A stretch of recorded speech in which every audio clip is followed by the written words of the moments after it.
Nothing But the Truth. Hello, I'm Raj Chengappa of India Today and your host for Nothing But the Truth. Every week, we will deal with key issues of concern and bring you perspectives and clarity as to why these matter to you and the one clear truth that emerges. Deepfakes. We've all become familiar with that word in India. More so when popular actor of Pushpa fame, Rashmika Mandanna, who happens to belong to my home district, Kodagu, was a victim of one of them. Her face was swapped on a video of a British India influencer, Zara Patel, who was wearing a somewhat revealing black outfit. The video went viral. After it was exposed, Rashmika reportedly said, and I'm quoting her, "Something like this is honestly extremely scary, not only for me, but also for each of us who today is vulnerable because of how technology is being misused." She added, and very importantly said, we need to address this as a community and with urgency, a sense of urgency, before more of us are impacted by such identity thefts. Almost simultaneously, another person who was stung was none other than Prime Minister Narendra Modi. A video of him dancing the Garba went viral, with many of his followers thinking it was genuine. The Prime Minister told a meeting of journalists in Delhi recently, which I was also present, that the video was fake, though it had shown him in a somewhat flattering light. He went on to tell us that the threat of deepfakes was very worrying, and it had the capability of negatively impacting society. In the recent past, many other celebrities have fallen victims to deepfakes, not just in India, but also famous international personalities. The danger of deepfakes cannot be underestimated. They have the potential of inciting societies, causing serious law and order issues, and is a dangerous weapon in the hands of criminals. It is truly a weapon of mass deception. So to find out just how much of the threat that deepfakes have become and what India and Indians can also do to guard themselves against it, I spoke to Rajeev Chandrasekhar, the Union Minister of State for Electronics and Information Technology. His ministry, by the way, oversees issues concerning the internet and social media platforms, among other things, and he came out with some valuable insights during the interview. In fact, he was so lucid and pertinent in his comments that I am reproducing the full interview on the subject that I had with him recently. Do watch. And I have with me a special guest, Rajeev Chandrasekhar, Minister of State for Information Technology, Electronics, Skill Development and Entrepreneurship. But Rajeev, we'll focus this time on what the Prime Minister said about deepfakes. While speaking to journalists, he warned of this menace, and there is a new threat that's there, and we need to do it. So what is firstly, let's look at the threat itself. What is the extent of this threat, and why should we be worried? Thank you, Raj, for having me on the show, and thank you for taking up this topic. I think certainly we have been aware, and certainly people in the ministry and the government have been aware of the underlying rise, if you want to call it that, of this underlying phenomenon, disturbing phenomenon of what is largely referred to as misinformation. The ability to weaponize misinformation, disinformation, false information with the objective of creating unrest, of the objective of creating a fake narrative. And this has been something that we have spotted quite some years ago, and the Honorable Prime Minister had talked about this, and we had made it the government's mission to ensure that our policies are all aimed at creating a safe and trusted and accountable internet. So safety and trust of the internet has become now an issue that people are aware of because of all the harms, cyber crimes and all of that have in a sense turned on its head the earlier narrative that internet and technology was all about good. Right. Now, when you now fast forward and extrapolate all of those problems and then overlay that with this power of this really once in a lifetime invention of artificial intelligence, then you have really a perfect storm in the making that is going to be extremely disruptive, extremely worrying. Right. And I'm very glad and I'm very pleased and I'm very thankful to the Honorable Prime Minister to, in a sense, to raise this issue and create a national awareness about this. Because a lot of us in the tech space are aware of this. A lot of us in the ministry are aware of this. And we have attempted over the last 2 years to create rules and regulations to regulate against misinformation. But this phenomenon of deepfakes, which is really a marriage of AI and the misinformation industry, is certainly something that all of us should be worried about, because it really is very potent for individuals, for societies, for communities and countries. Let's take some examples. In politics, we have an election running now in 4 states or 5 states. What is the dangers, and as we get to the general election 2024, which will be the big one, what are the dangers that deepfake will pose to political parties? No, look, the misinformation in itself poses a big challenge to the democratic process, to an open and free election, and that has been seen in the Brexit vote, where Facebook was weaponized by some people to create misinformation and targeted misinformation. And now in the world of AI and the world of deepfakes are the manifestation of misinformation using AI. Right. So first of all, that is the definition. Deepfakes imply a very, very dangerous way of misleading people who are increasingly consuming only video with YouTube and your own websites and all of that, where video consumption has become almost the norm. Now you imagine if I put a video of Raj Chengappa, very authentic video, but Raj Chengappa is saying something very communal, very insightful, very wrong. God forbid, I'm not. But you get the point. I really want to talk about it in your context and my context and normal people's context, and not necessarily only through the prism of politics. Because if you are saying something wrong or foul-mouthed about somebody, and that person consumes it without any understanding of whether this is genuine or there is even a propensity of it being fake, can you imagine the reaction? Now take that same phenomenon and multiply it by a factor of 100,000 and say a political leader today says something, or a video of a political leader saying something that is completely atrocious, completely lying, and in the backdrop of the polarization that politics has anyway created, and a lot of people with lies and politics of lies, imagine what that could do. It is really like a matchbox to, a sort of a ignite passion. So deepfakes are extremely important to understand and deal with, because A, it creates a wrong narrative. Right. When there is a truth that is to be dealt with, it creates a fake narrative, and a convincingly much more powerful narrative than just simply typing something. On the other hand, the deepfake has the ability to arouse passions and incite and create disorder and law and order and public order challenges of a kind that is going to be extremely difficult for people to predict and understand. So weaponization of misinformation, which used to be a problem, is a problem, takes on a different dimension and different scale with deepfakes. So it is extremely important that we understand this. You had also mentioned platforms that, like social media platforms, that put it out. What is the government telling them to do in terms of, whether it's Facebook, whether YouTube, some of the popular ones that we have here, Yahoo and others? What is it that you're saying that... Look, one of the things that I must say that in this particular case, Prime Minister Narendra Modi ji's government has been ahead of the curve. We came out, the IT rules that came out in May of 2021, then were amended in October of 2022, and new amended IT rules that came out in February 2023, all talk about safety and trust of the internet. It casts an obligation on all these platforms and makes it their responsibility to make sure that the content online on their platforms is not misinformation. So therefore, there is under IT rules, and I don't want to bore your viewers with the details, but under Rule 3.1b, there are 11 issues that platforms cannot put on their platforms. Child sexual abuse material, for example, insightful content on the other side, patent violative content on the third side. But at the center of it, there is 3.1b5, which says misinformation, patently false information, they cannot carry on their platforms.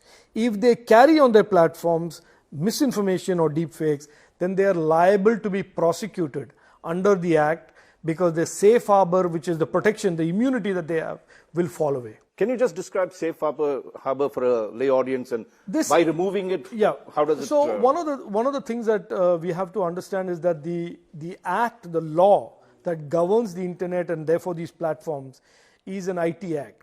It is a 22-year-old act. It was done in the time of Atal Bihari Vajpayee ji in 2000, and then was subsequently amended during the UPA in 2008. One of the amendments that was put in the IT Act in 2008, in a blind following of the US model, was something called Section 79, which gives essentially immunity from any kind of prosecution to any internet platform. The narrative there at that time was that these platforms are not responsible for the content on their platform because some user does it. So therefore, if you have to prosecute somebody, prosecute the user and not the platform. It's a clever way they manage that. I was on the IT committee those days, and I was the only one who opposed this for whatever it matters now. It's academic. But that safe harbor has caused platforms to not have a sense of good behavior or an obligation of good conduct. So we now see this toxicity, and at every instance of toxicity, the government unfortunately becomes the arbiter of a dispute between the platform and a user. And I think it is clear with the IT rules now that we say that the safe harbor is conditional, and conditional on them addressing these 11 types of content which they cannot have on their platforms. And the way we will now regulate deepfakes is very simple. It is in the rules that we enacted in February 2023.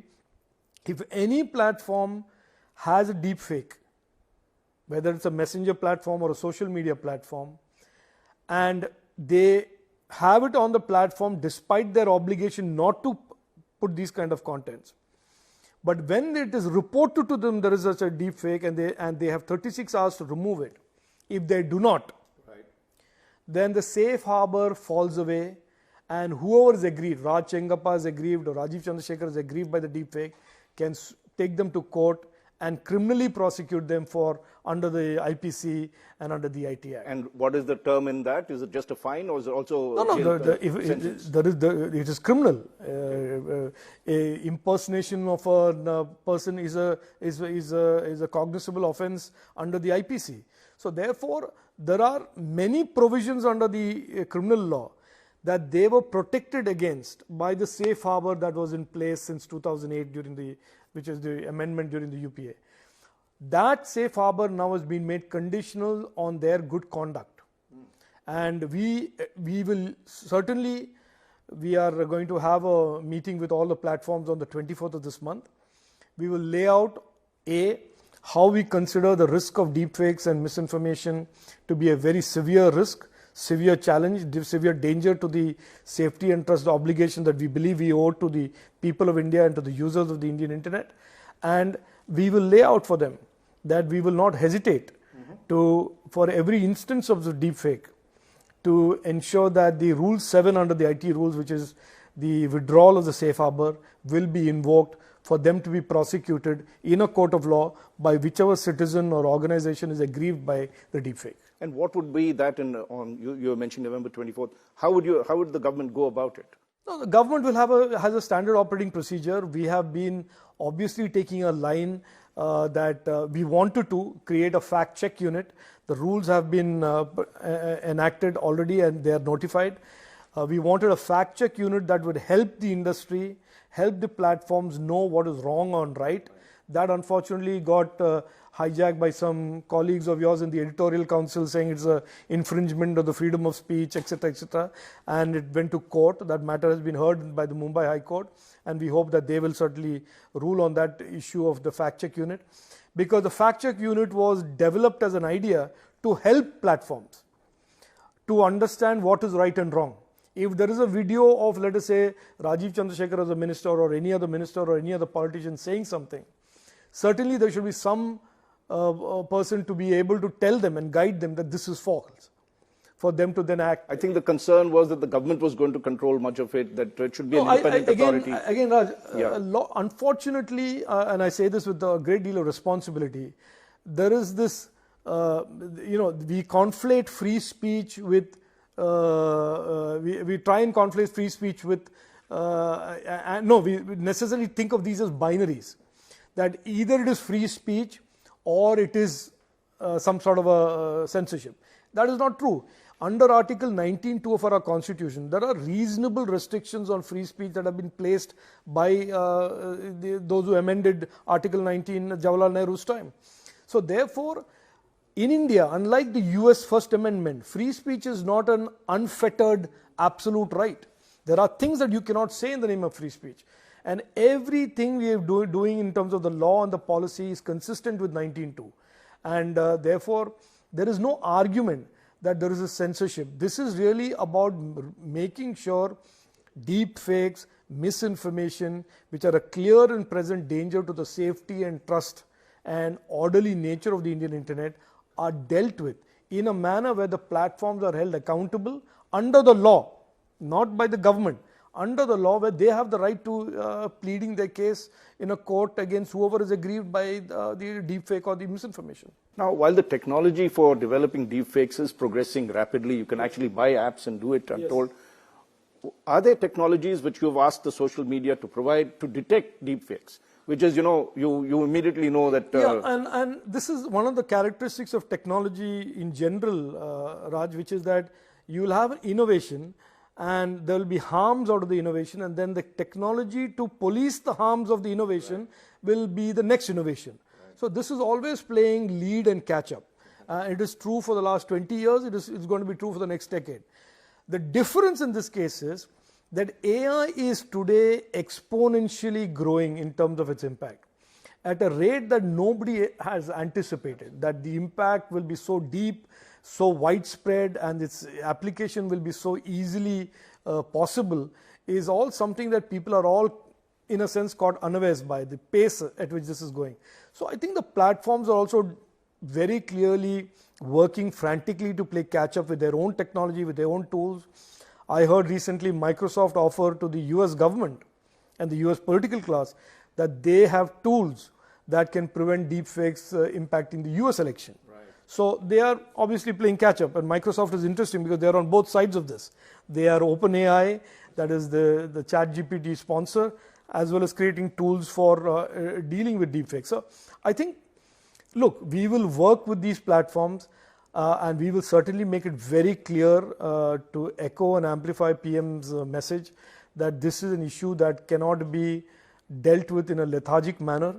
We have to have a sense of urgency, we have to have a sense of purpose, and we have a sense of real clear outcomes in terms of what technology, what tools will be deployed, and what the regulatory framework of accountability will be. That all of that should become very clear in the coming weeks, hopefully. What is your understanding of the pace of technology towards actually detecting deepfakes? I think a lot of work is already going into it. I know that many of the underlying companies that create video editing suites, the Adobes of the world, a lot of these companies are also developing their own solutions to prevent easy deepfaking, and on the event you can deepfake, to be able to identify and detect deepfakes. I'm told they're losing the race in the sense the number of apps that are doing deepfakes versus the number that could actually detect. That is always the nature of this beast of technology, Raj. It will always be innovation. Then some people will figure out how to create harm and criminality from the innovation. We saw that in blockchain. Blockchain was supposed to be a distributed ledger, and suddenly we had crypto and money laundering coming out of it. And then governments caught up, technology caught up, came down on it, and we put the brakes on that.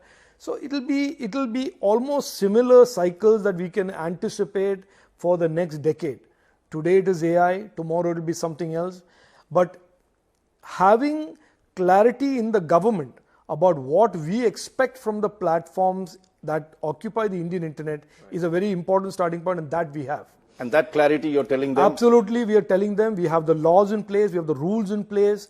We have absolutely no hesitation in invoking Rule 7 and the withdrawal of safe harbor, and we will certainly expose more and more platforms to being prosecuted in the court of law by the citizens who are aggrieved, and we will certainly use the safe harbor to protect our citizens very judicially. That message has gone. will be re-amplified on the 24th when I meet with these platforms. But the technology race to catch up, to inhibit the deepfake creation momentum, as well as to be able to detect deepfakes, is a work in progress, and we will see soon. I am very confident that we will see soon. I have already met 3 or 4 startups working in India who are working on some very, very nifty ideas on how to detect deepfakes. So we have not been defeated so far by the big techs. We'll certainly not be defeated by the deepfakes. No, the other point was, I think the Prime Minister also mentioned, is labeling. Yes. That is, when we do a Photoshop in, say, in a magazine or this thing, we say it is a Photoshop. Is there a way of bringing that No, into the... See, Raj, there is an interesting problem that platforms will now have to solve. Right. Because what the Prime Minister said is absolutely right, and it has to be done. Now, the problem with these platforms is they have enjoyed almost a perfect storm of being unaccountable.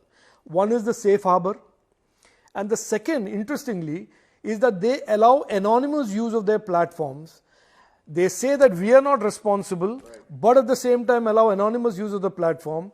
Now, if I'm a platform and I have somebody who's determined to do a deepfake, I'm certainly not leaving my signature at the end of it like Da Vinci on Mona Lisa. Right. So he's going to do the deepfake. He wants to weaponize his deepfake. He is allowed by the platform to anonymously use the platform, and he will post that deepfake, and the impact that will go viral, create the havoc. And before these IT rules of this government, the case was that the platforms would say, no, but I'm immune. Right. But who has done this? But he's anonymous. So it was like a very interesting place where the cyberspace and the internet were, where laws could not reach and bad behavior would have no consequences. That has been changed. We are saying bad conduct, bad actors will have consequences. Deepfakes certainly characterize or qualify as being an extremely visible way of demonstrating bad conduct and bad actors. So, in some ways, bringing some rules to clarify that when you manipulate a video, you will Raj, mention. I think it is something that platforms will now automatically start having to do, because it's a choice that they will have. Either they will get prosecuted for the deepfakes, or they will put into place a system of doing more due diligence of who are their users. Right. And if they do due diligence on the users and say, as terms of service, we mandate you that when you do a modified video, you label it. If they don't do that, then it is their neck on the line. Right, because you can get prosecuted exactly. for it. So it is really, we are in a sense through our rules and laws incentivizing good behavior, good conduct on part of the platforms, and hopefully making and urging and nudging these platforms to ensuring that they are able to track what their users do and are able to label and flag bad conduct by their users. Currently, it's a free-for-all. They enjoy all the revenues, they enjoy the scale and size, and they believe that they don't have any accountability. That since 2021 has been very systematically altered. And finally, you had been to London recently on AI and discussed some of the dangers of that. If you come to AI, beyond deepfakes, what are the concerns that are there? And there's certain good, there's a lot of evil that could come out of it. Good question, Raj. It is very satisfying. Bletchley Park, which is of course where Alan Turing, the legendary Alan Turing, broke the Enigma code during World War II, and is the heart of decryption, is a place where the UK government had the AI Safety Summit. And I'm very happy to report to you that the principles that the Prime Minister of India have enshrined in our policy making towards tech, which is openness, safety and trust, and accountability, guiding all policy making and all rule making, is exactly the language that today the 28 countries that met in Bletchley Park spoke about in the context of AI. And you're going to have a big conference in Delhi next month, in December. What will that focus on, and where do you hope to take the India will be the incoming chair of the GPA of 2023, and GPA is the global partnership of AI. A large number of countries form the coalition of people who talk about AI and the future of AI. And we think the 3-day conference, which will be inaugurated by our Prime Minister, will set the tone for continuing the conversation in Bletchley, and in a sense taking it further in terms of what is the future of AI, what should we all aspire to in terms of the good of AI, what should be the guardrails in terms of how do we all work together to prevent the bad of AI from affecting our people, affecting our businesses, and what should be the institutional framework going forward to make sure that AI is harnessed, the power of AI is harnessed, but the bad of AI is put a brake on. So I think these are the broad topics that we will talk about, and I'm looking forward to it, and I hope all of you also participate in this. We'll certainly be there. And finally, on the fact that there's been so much controversy over AI, there have been a whole range of scientists who said we should limit AI and there should be brakes on that. Where do you stand on this? You studied the subject. Look, would you say, hang on, we need to no, Raj, wait? I am of the view, and I said this in Bletchley in my closing remarks, I said we should be very careful not to demonize AI. There's always going to be a conspiracy theorist about every technology and every innovation. We should not demonize AI. I particularly, and the government and the Prime Minister's vision is very clear on this, we think AI can be harnessed for a lot of good in our country. Language translation, agriculture, healthcare, there are so many areas, real life use cases of AI can transform lives of people, transform their future, and in many, many areas. So we must focus on that. However, we should also be aware there are trends in AI that are very unlike many other technologies that can be extremely disruptive and cause harm and cause a lot of other downstream impact.